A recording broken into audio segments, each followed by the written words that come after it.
I like natural things. Okay. Ladies and gentlemen, track. And now, 20,000 Bones Under the Sea by Cynthia Gibson.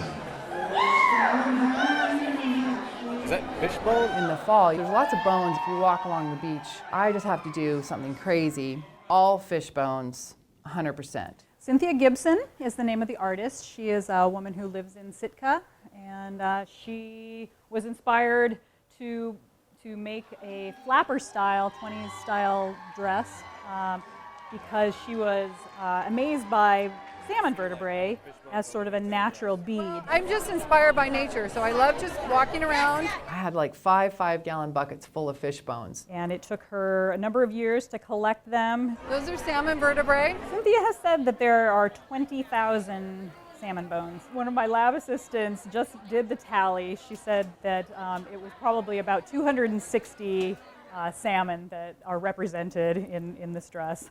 I made it in 2017, and I made it for a wearable art event in Sitka. You have to work a lot on the bones. You have to clean them. She experimented with lots of different techniques on trying to get them cleaned off, because of course when she found them there was a lot of meaty stuff on there, pretty smelly and oily. Yep, Cindy's working on her bones because the house smelled like fish. We got like a crab pot and we lined it with screen material and put the bones in there. So we stuck them in the ocean. And then like 2 weeks later you come back and they're all like they look like this inside the screened basket. They were all separated, washing around in the salt water, and they looked great.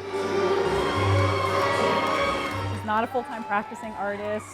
She's a financial planner by trade. This is what I do in my free time. She collected from the dress itself, from the top half. These are all ones that she and her family members collected from the coast around Sitka. And then right at the hips, right below the hip line, you can see that they changed to a heavier gauge of bone, and those are all king salmon bones. People who aren't from Alaska are like, oh yeah, that's cool. But people from Alaska are like, oh my gosh. They're really over the top enthusiastic about all this stuff that I make with fish parts. It was never intended to be a bead on a dress.